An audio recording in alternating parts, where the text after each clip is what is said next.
Hello, I'm Mary Sabuda.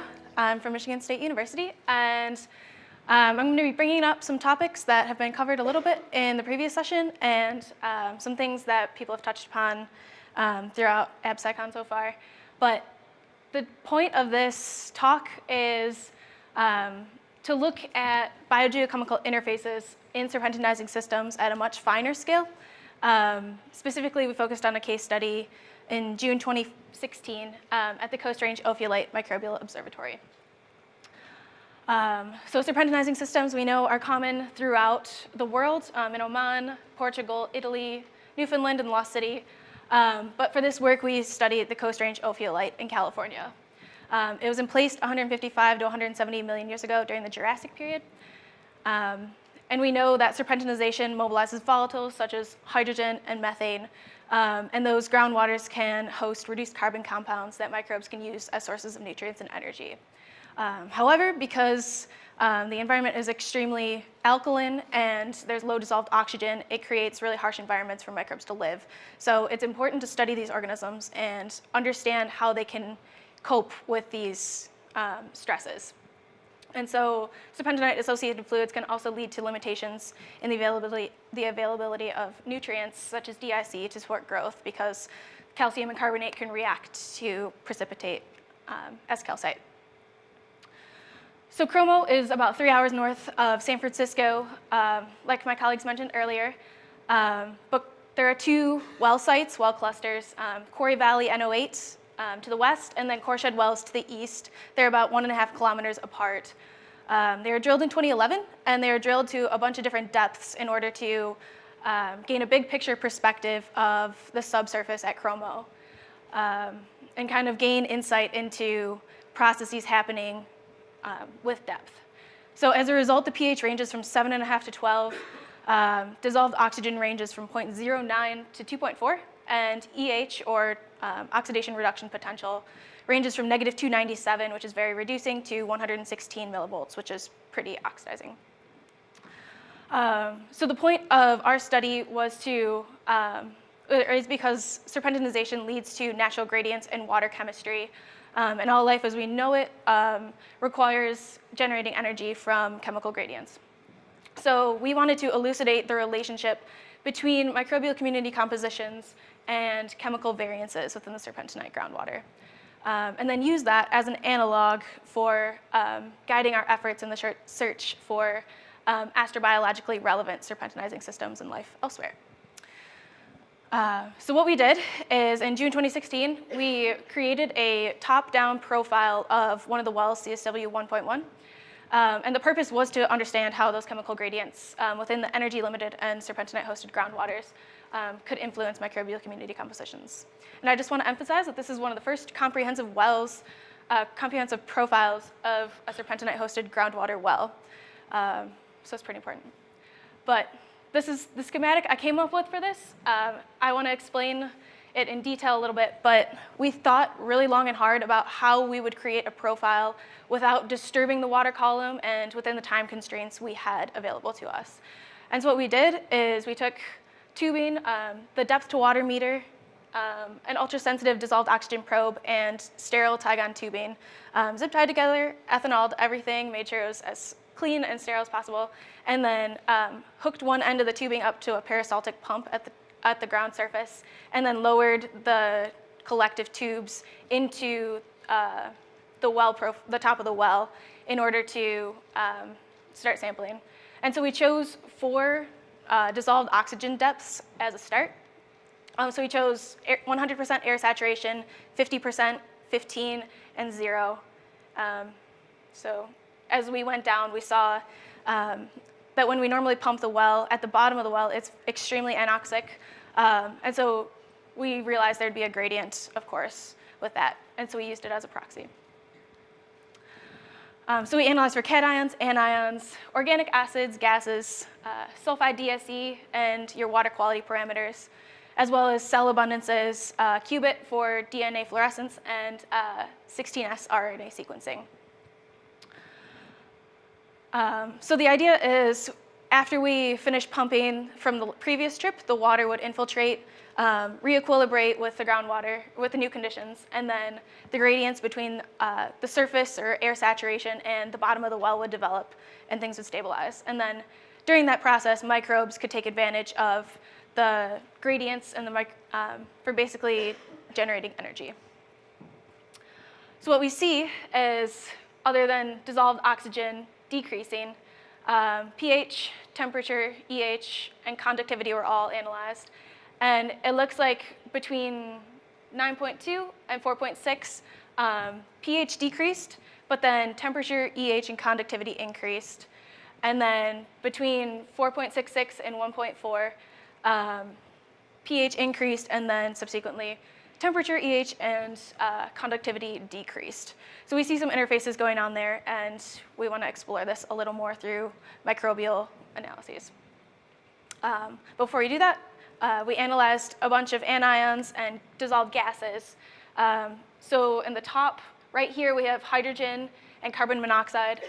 All these plots show dissolved oxygen on the y-axis, and then concentration of the parameters are on all the x-axes. But hydrogen and carbon monoxide up here generally show an increase with decreasing dissolved oxygen. DIC and methane show a decrease. Bromide and fluoride show a decrease. And then hydrogen sulfide and sulfate redox parameters show opposite trends, which indicate that with decreasing dissolved oxygen, it's becoming more reducing with depth. So, and then chloride also shows a decreasing trend. So those are all preliminary data, and we need to look at the cations and anions in balance when we get that data back to really understand what's happening. But generally, in terms of cell abundances, microbial cell counts, a decrease in cell abundance was observed as oxygen decreased in the wells as well. So from 16S sequences that we received, this one here is the 4.66 milligrams per liter dissolved oxygen, and then over here is the 0.075, or deeper into that profile. And what we see is a dominance of beta proteobacteria, as you've heard quite a lot throughout these talks. They dominate, and interestingly, we see more diversity in that bottom of the well, or like the 0.075 level.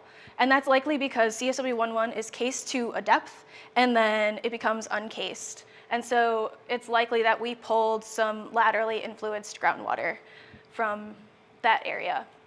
But we also see dinococci and then Verrucomicrobiae and Clostridia as well dominating. So the implications for this are that we likely see some recharge happening in the well that led to subsampling sublateral groundwater flow.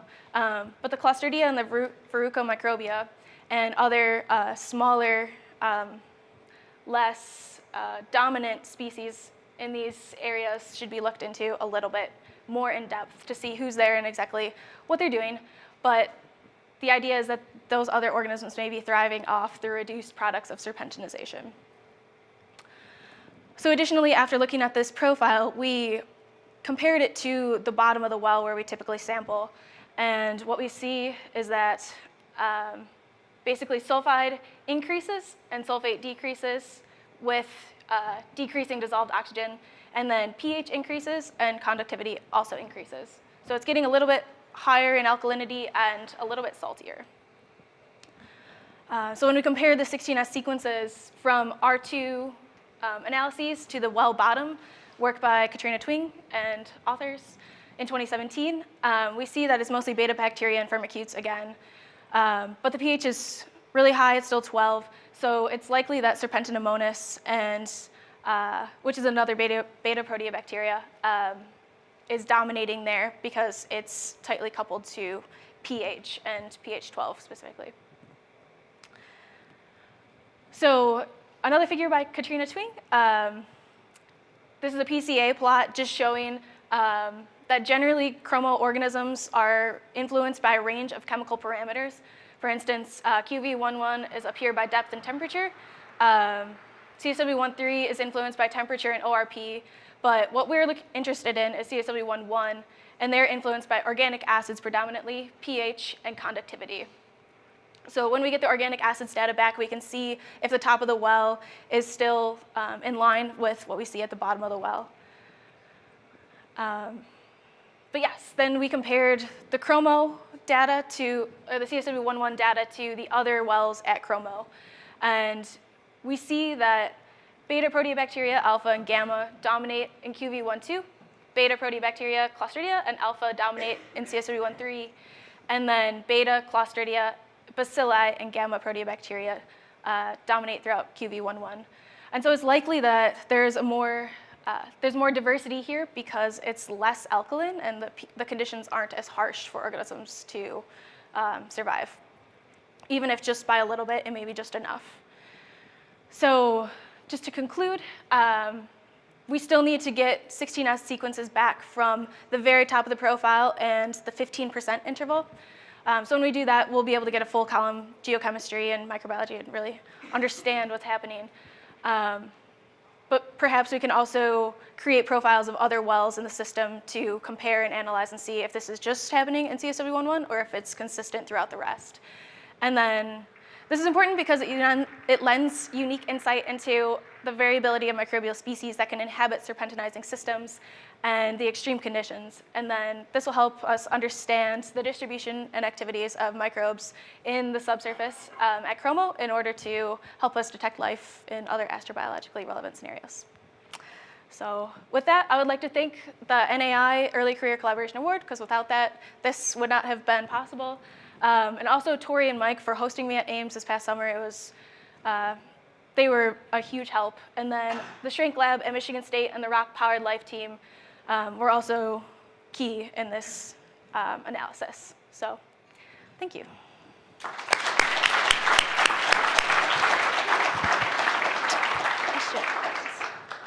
All right, we have time for one question. And if the next speaker can get set up with a mic.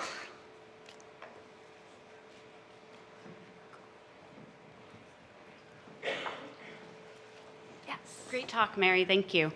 I noticed that you had a spike in your geochemistry as you were going down the DO gradient.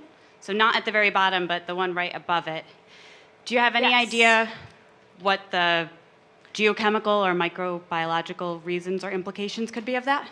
So I think it's partially because we have the re-equilibration of the well, but then also when we were pumping, we saw a little bit of recharge happening, so the water actually increased a little bit. So I think we were pulling laterally from probably some serpentinizing water that hadn't been touched previously.